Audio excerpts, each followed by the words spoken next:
Hey everyone, Dan and Leslie back for another Disney dining review. All right, so today we are headed to Jaleo, which is in Disney Springs. We've actually only been here once. It was last February 14th, so Valentine's. It was our red dinner for Valentine's Day last year with the kids, and we really enjoyed it then. I'm interested to go with just the two of us and kind of with the idea of sampling kind of different things. You know, I didn't enjoy it as much as I thought it would, to be honest with you. So it's a bunch of like tapas-style small plates, and you kind of order them as you go, and it ends up taking a long time for the meal.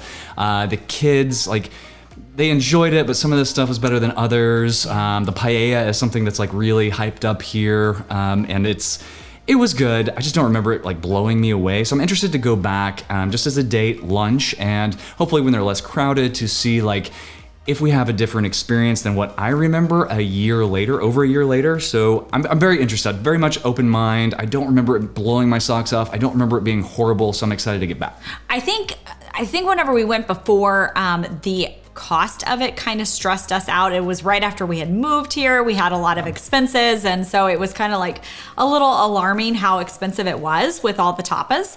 But so it'll be interesting now that we've kind of got our budget down and all of that to experience it again and go into it with that mindset. You can do a lot of different things here. You can do like a chef's tasting menu. You can do kind of a bunch of different tapas. You can pull from a bunch of different sections with meats or vegetables or whatnot. So you have a lot of variety. The only way to find out is to go and sample it all, and we are hungry. We have not eaten much today, so I am ready. Are you ready? I'm ready. Let's do it.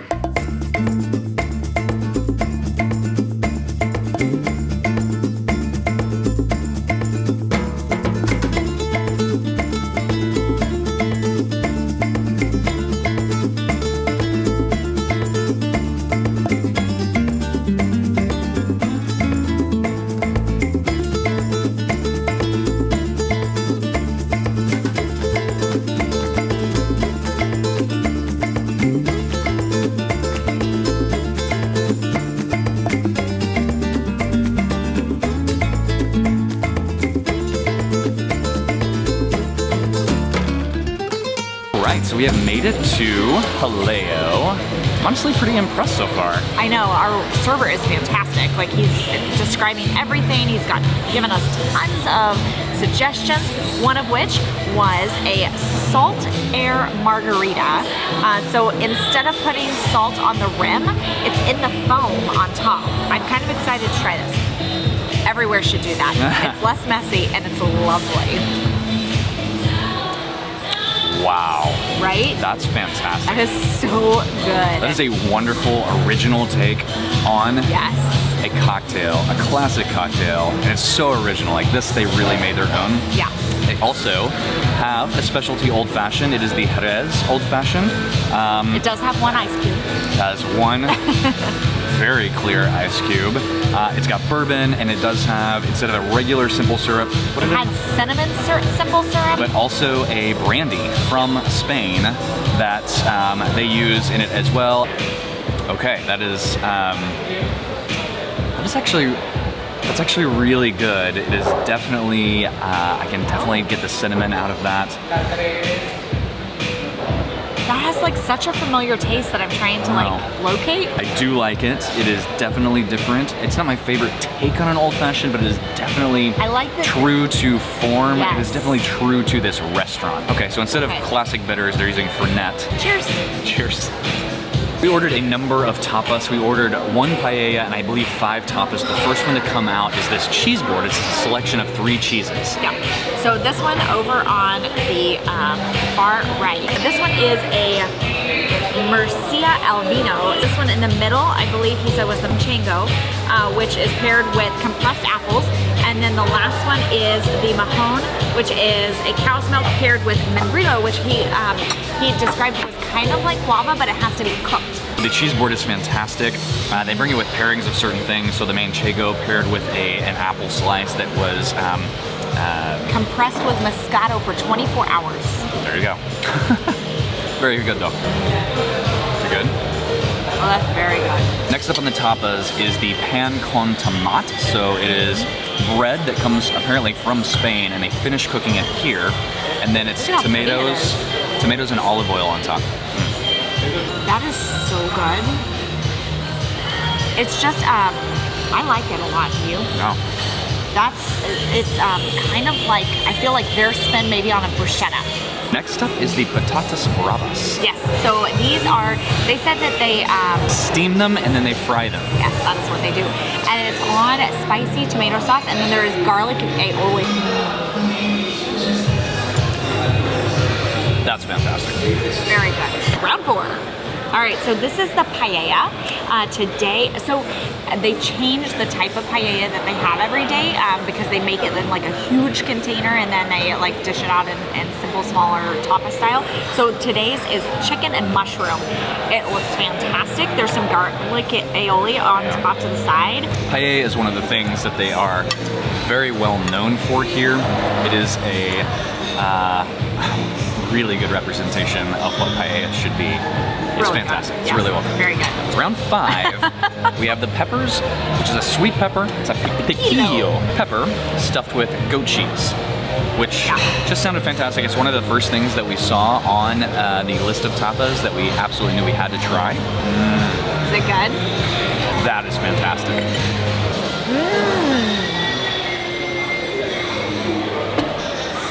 Oh, I like that. It's got just like a little bit of spice, but not too much. Like it's perfect on the spice level, especially if you don't like spice. Like I like a little spice, but I think even like a non-spicy person would be pleasant with that. The goat cheese just kind of like calms it down and really good. That's really good. Sixth and final course is the octopus. All right, so this is a grilled octopus. It has fingerling, potatoes, tomato confit, and then it's on top of a piquillo puree, which is the pepper that we just had. It was so good. Kind of excited to try this. The grill that they cooked this on, I don't remember the name of it, Jesper or something like that. Jasper. There's only 100 of them in the United States. It was a grill that is mainly European and created in Spain, but that's what cooked this thing, so very excited. I'm gonna try just the octopus first. Oh yeah. Oh my god. I'd say 6 out of 6. That was a random number to choose. 6 courses, all 6 were amazing. Not so random if you think about it that way. 10 out of 10, 5 out of 5. 6 out of 6 stars. All 6 of these tapas courses were fantastic. Yes. And I don't feel overly stuffed, even though it was plenty of food. I'm like perfectly comfortable. Perfectly comfortable. So I'm gonna finish some octopus, that's what I'm doing. All right. Thoughts? I mean, so we're like 100% comfortable. We decided we're not going to do dessert. Why push us overboard, right? Why make us stuffed? It was such a fantastic experience from like the manager to the server to the food. I can't wait to talk about it at home. Yep. So we will wrap this up at home. We are back, and I gotta say, I was pleasantly surprised. But first, if you're looking to plan your next magical vacation, please reach out to us over at fantasticalvacations.com. We plan Disney destinations, Universal, cruise lines, and all-inclusive resorts. And we can give you a pretty good insight on what dining reservations will be the good ones. This was fantastic. All right, so before we get to ratings, can I just say that I think what happened before was that we went with both kids, and I'm not sure this is a very family-friendly restaurant. I mean, the kids didn't hate it, but at the same time, like if you have picky eaters, it's a little more challenging here. And the fact that the menu is very difficult to understand. I mean, it's all in Spanish, but then there's English like descriptions underneath each one. But because you're ordering tapas style and you need to choose like 2 to 3 tapas per person to get the quantity of food you need to have a full meal, it feels very overwhelming trying to read every single description to figure out what it is. And then if your kids will like it. And then like try to remember, okay, well, I need 2 to 3 of these times, there's 4 of us. And then like, okay, this one, then this one. And then that was not a pleasant experience the first time. But if you go, like just ask the server. Because we just like, what's good? And he just went through everything. We're like, yes, yes, no, yes, yes, yes. Okay, great. Let's get that. Yeah. So I like Dan was very pleasantly surprised. I was actually kind of not dreading, but not totally looking forward to our meal today originally whenever this was scheduled, because I was remembering kind of some of that anxiety that I think I felt last time whenever we were like trying to figure it all out, and then I was like adding it all up in my head thinking this is going to be a really expensive meal. And it was super crowded when we went because we went in the True. evening and it was Valentine's Day. Day. Whereas today we went for a late lunch. Restaurant was virtually empty when we got there. It started filling up as our meal progressed on. It was nice because our server had time to kind of just hang out and explain stuff and really dive into it, which was fantastic. So we started with ambiance and theming as usual. It was lovely. It wasn't very busy this afternoon, so it was nice and quiet. We didn't have anybody really around us for the first little bit. As the time went on, we did have people starting to be sat around us. I think that it could get very loud, and we have experienced that in the past, and so we kind of took that into consideration a little bit. The decor is really cool, the vibe is really cool, so we gave it a 4. Yeah, there just wasn't anything to like push it over the top on some of like our 5 ratings for ambiance and theming, like live entertainment, like vistas, water views, that kind of stuff. There just wasn't that aspect, but it was a beautiful restaurant. Service.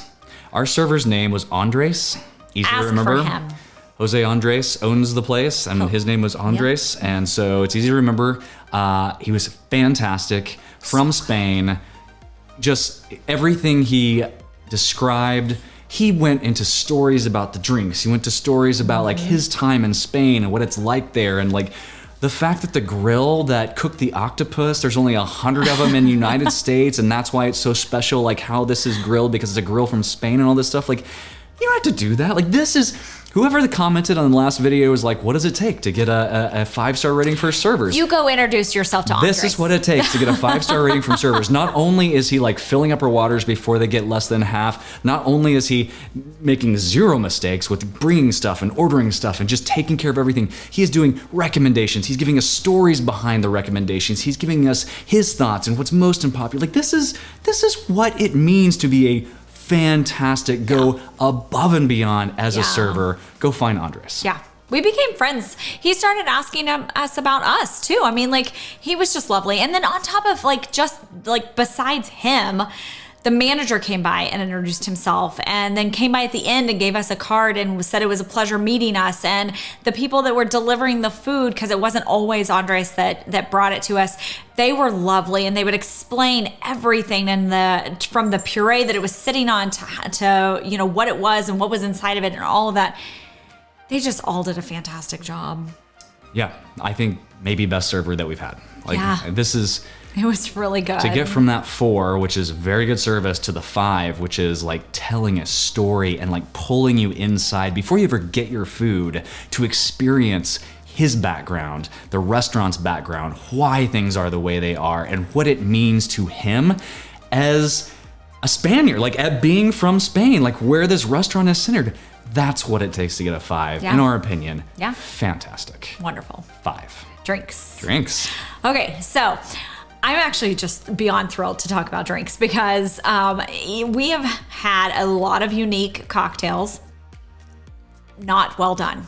At different restaurants, and you're always just kind of like, oh, this is gonna be really good, and then you're like, oh. This was probably one of the best margaritas I've ever had in my life. So it was a salt foam. What was it? Sea salt foam? No, salt air margarita, something like that. Anyway, basically, Andres went into the story of how Jose Andres came up with the idea of this cocktail, because it is just so good that he was sitting on the beach and he was watching, like, you know how whenever the waves crash in and there's that foam there, and he went to the mixologist and asked how they could somehow incorporate that foam into like a salty topping. It was perfection. I agree with you. That was probably the best margarita I've ever had. And it's just a pleasing experience. They took a favorite drink, a drink that every bartender everywhere that knows what they're doing should be able to make, just a classic margarita. They put a spin on it that improved it immensely, the whole experience. And that is, again, what it takes to get a 5 for drinks. Like, not only do you have and oh, by the way, they have a tremendous wine list there from Spain. And most of the high-end restaurants that have wine lists, in fact, Jico, it's one of the things that we didn't particularly care for in Jico. They'd had cocktails. We didn't want to get a wine because it's hard to evaluate drinks on just bottled wine from Africa. Right. And we weren't blown away by their cocktails. So this restaurant, Jaleo, has the same thing. They've got tremendous wine from Spain, but their cocktails are super well done, at least the two that we had. Even mine, I got the old fashioned. It was a Jerez old fashioned. It was their spin on an old fashioned. It's not in my top 5 of old fashions just because it's not what I prefer in an old fashioned, just the flavorings. Like, it was a very strong cinnamon flavor in there, but it wasn't bad. It just, what I appreciated about it is it was done very, very well. Yes. It was their spin on old fashioned. They took a classic old fashioned, changed a couple of components, and I could see how people would absolutely love this old fashioned if you really like that cinnamon flavor. 5 out of 5 on drinks. Yeah. Side note, they have a happy hour every day. From, what did they say? 4 to 6. 4 to 6. And at the bar. Yes, at the bar. And Wednesdays, they have Wine Wednesday, and all of their bottles of wine are half off. And if you don't finish it, you can take it with you. If you're wondering where I'm at on a Wednesday, it may be Jaleo. There's a pretty good chance. Food. Okay, so we ordered, what did we get, 6? We got 6 tapas-style plates. Yes. They do have a couple of plates that are actual full-size plates, but the vast majority of their food is tapas style. So small plates, very shareable. You can try a lot of stuff, just like you can have in Spain. Tapas are big in Spain. I mean, so I hear. We've never been. Nothing disappointed us. We were halfway through, and maybe a little over halfway, and Dan said, I have not thought that anything was bad so far. And it's true. Like, everything was so well done. Not even bad. Just like, I think everywhere that we've been so far, like, there was something that just like, oh, that's a little salty. Oh, it needs more flavor. So not once did I think. We had 6 separate tapas, which means they were back there creating 6 basically full-size meals, just miniature versions of it, right? I was just so impressed. Like, we did a pretty good job reviewing each dish in the restaurant. I don't think we have to go, that much into detail here. It's just every single one of those dishes. And he recommended 2 to 3 per person. We're like, let's go with 3. And we left there. We ate almost everything. We didn't finish the patatas bravas, but we ate almost everything, and we left comfortable. Not super full. Definitely not. We didn't get dessert because we were comfortable. I think I'm gonna dream about that pan con tomata thing, the like bruschetta type spin. Anyway, so I mean, we talked about it for a long time in the car. Like, does it really deserve a 5? We couldn't come up with a reason that it doesn't. So it gets a 5. So I'm pretty sure Jaleo now has the highest score that we've given so far, I think, if I'm remembering all of them kind of correctly, and that is a 4.75. I don't know why we don't go here. Like, we went here once over a year ago for Valentine's Day with the kids, and I wasn't that blown away, but I really do think it had to do with having our kids there. If you go with kids, just know it's a little bit challenging ordering, figuring out what you're getting. But it is an authentic tapas experience that I think as close as you can get in the United States that you would get in Spain. And so they're hitting the mark on that. Like, they really are. It's not that they're doing something wrong, not catering to families with kids, small kids, and that kind of thing. If you're gonna do this, my suggestion is to do it as a date night with just adults. Expect to spend some time there because you might, like us, feel a little overwhelmed and maybe want to start with 2 or 3 for the 2 adults or 4 adults, whoever you go with. Yeah. And then take your time. If you're hungry, order a few more plates. They come out relatively quickly. And they have a brunch. We forgot to mention that. So they have a brunch, and the menu looked fantastic. We looked at it, but we didn't want to try that today. So we will definitely be reviewing it again whenever we get to our brunch series. Yeah, I'm pleased. Like, that was fabulous. Yeah. All right. So if you are liking these videos, please hit that like and subscribe button so you don't miss the next one. And we will see you on the next video.